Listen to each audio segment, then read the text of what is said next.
ইতিমধ্যেই আমরা এসএসসি অর্থাৎ মেট্রিক পরীক্ষার রেজাল্ট পেয়ে গেছি। এই রেজাল্ট নিয়ে অনেকেই হয়তোবা অসন্তুষ্টি প্রকাশ করতেছেন। পরীক্ষা দিচ্ছেন, ভালো রেজাল্ট পাচ্ছেন, খারাপ অর্থাৎ পরীক্ষা যেমন দিচ্ছেন রেজাল্ট তেমন পান নাই।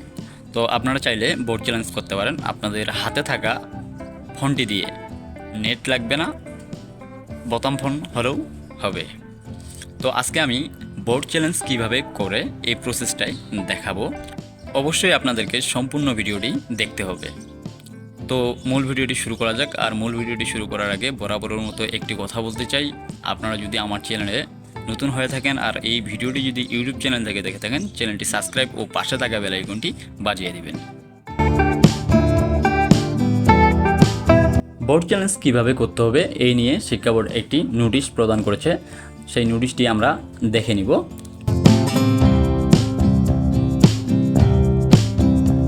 নোটিশটিতে আমরা দেখতে পাচ্ছি এসএসসি পরীক্ষা 2024 এর ফল পুনরায় নিরীক্ষণের নিয়মাবলী। আবেদন করার সময় 13/5/2024 থেকে 19/5/2024 পর্যন্ত। তারপর আমরা দেখতে পাচ্ছি শুধু টেলিটক প্রিপেড মোবাইল ফোন থেকেই পুনরায় নিরীক্ষণের আবেদন করা যাবে, অর্থাৎ বোর্ড চ্যালেঞ্জ করা যাবে শুধুমাত্র টেলিটক সিম থেকে।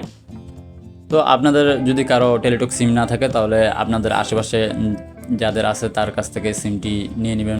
তারপর লিখছে আবেদন করতে মোবাইলের মেসেজ অপশনে গিয়ে RSC স্পেস বোর্ডের নামের প্রথম 3 অক্ষর স্পেস রোল নাম্বার স্পেস বিষয় কোড লিখে সেন্ড করুন 16222 নম্বরে। তো আমরা মেসেজে চলে যাব। মেসেজে যাওয়ার পর লিখব RSC, তারপরে স্পেস দিব, তারপর বোর্ডের নামের প্রথম 3 অক্ষর। ধরেন আমি ঢাকা থেকে পরীক্ষা দিয়েছি, ঢাকার DSA লিখব, তারপর স্পেস দিব, তারপর রোল নাম্বার দিব। ধরেন আমার রোল নাম্বার 1 থেকে 6 পর্যন্ত, তো আমি 1 থেকে 6 পর্যন্ত দিয়ে দিলাম। তো বিষয় কোড, ম্যাথ বিষয়ের কোডটি এখানে দিয়ে দিব 109। তারপর সেন্ড করব 16222 নাম্বারে। যেহেতু আমার এই সিমটা গ্রামীণ তাই আমি সেন্ড করতেছি না, তবে প্রসেসটা দেখাচ্ছি। তারপর নিচে উদাহরণ হিসেবে ঢাকা বোর্ডের কোনো পরীক্ষার রোল নাম্বার 1 থেকে 6 এবং গণিত এর আবেদন করতে চাইলে মেসেজ অপশনে RSDA, মানে আমি যেটা কিছুক্ষণ আগে বললাম সেটাই ওরা উদাহরণ হিসেবে বলছে। তারপর একটি ফিরতি SMS আসবে, এই নিয়ে তারা বলছে ফিরতি SMS এ আবেদন বাবদ কত টাকা কেটে নেওয়া হবে তা জানিয়ে একটি পিন প্রদান করা হবে। অর্থাৎ RS শিক্ষা বোর্ডের প্রথম 3 অক্ষর, রোল নাম্বার ও যে সাবজেক্ট নিয়ে সমস্যা সেই সাবজেক্টের বিষয় কোড যখন আপনি 163 নাম্বারে পাঠিয়ে দিবেন, তারপর আপনাকে কিন্তু একটা মেসেজ পাঠিয়ে দিবে শিক্ষা বোর্ড থেকে। সেই মেসেজে আপনার বোর্ড চ্যালেঞ্জ বাবদ কত টাকা কাটবে সেই টাকা উল্লেখ করে দিবে এবং পিন নাম্বার একটা প্রদান করবে। তারপর লিখছে এতে সম্মত থাকলে মেসেজ অপশনে গিয়ে RS space yes space pin number space contact number ব্র্যাকেটে লিখছে যে কোনো মোবাইল অপারেটর লিখে সেন্ড করুন আবার 16222 নাম্বারে। তো আপনি যদি বোর্ড চ্যালেঞ্জ করতে চান কী পরিমাণ টাকা কাটবে আপনাকে মেসেজ দিয়ে জানিয়ে দিবে, আর সাথে মেসেজের সাথে একটা পিন থাকবে।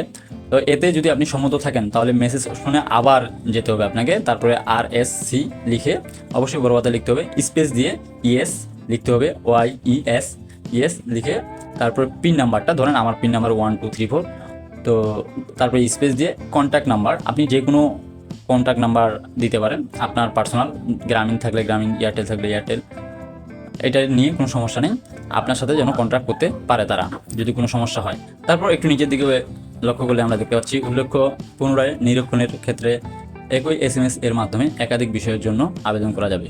আমরা যে মেসেজটি প্রসেস করলাম এই মেসেজটির মাধ্যমে শুধু একটা বিষয়ে আমরা উল্লেখ করেছিলাম যে বিষয় কোড, তো আমরা চাইলে আরও বিষয় কোড যোগ করতে পারবো। তারপরে কী লিখছে দেখা যাক, সেক্ষেত্রে কমা দিয়ে বিষয় কোডগুলো আলাদা করে লিখতে হবে, অর্থাৎ একটা বিষয় কোড লেখার পর একটা কমা দিয়ে আবার একটা বিষয় কোড আমরা যুক্ত করতে পারবো। তারপর লিখছে যেমন বাংলা ইংরেজি দুটি বিষয়ের জন্য আপনাদের টেলিটক প্রিপেড মোবাইলের মেসেজ অপশনে গিয়ে RSC স্পেস DSA, অর্থাৎ শিক্ষা বোর্ডের প্রথম 3টা ওয়ার্ড, তারপর স্পেস রোল নাম্বার, তারপর স্পেস যে বিষয় কোডটি যেভাবে দিছে এরা এইভাবে দিয়ে দিতে পারবেন। পরবর্তীতে লিখছে এক্ষেত্রে প্রতিটি পত্রের জন্য 150 টাকা কোড।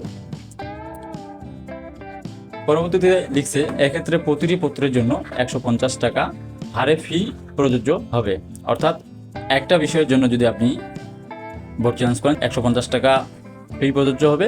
2টা বিষয়ের জন্য যদি করেন তাহলে 150 গুণন 2, 3টা বিষয়ে যদি করেন তাহলে 150 গুণন 3। তো আপনাদের কাছে যদি টেলিটক সিম না থাকে তাহলে অন্যের টেলিটক সিম দিয়ে আপনারা খুব সহজেই এইভাবে বোর্ড চ্যালেঞ্জ করতে পারবেন। তো আপনাদের কাছে যদি টেলিটক সিম থাকে তাহলে তো কোনো কথাই নেই, আর যদি না থাকে তাহলে আশেপাশে যাদের আছে তাদের সিম নিয়ে যে প্রসেসটা শিক্ষা বোর্ড থেকে দিছে সেই প্রসেসে আপনি সুন্দরভাবে বোর্ড চ্যালেঞ্জ করতে পারবেন। এই প্রসেসগুলো যদি আপনি সঠিক নিয়মে করেন তাহলেই কিন্তু আপনার বোর্ড চ্যালেঞ্জ করতে কোনো সমস্যাই হবে না, খুব সহজেই বোর্ড চ্যালেঞ্জ করতে পারবেন।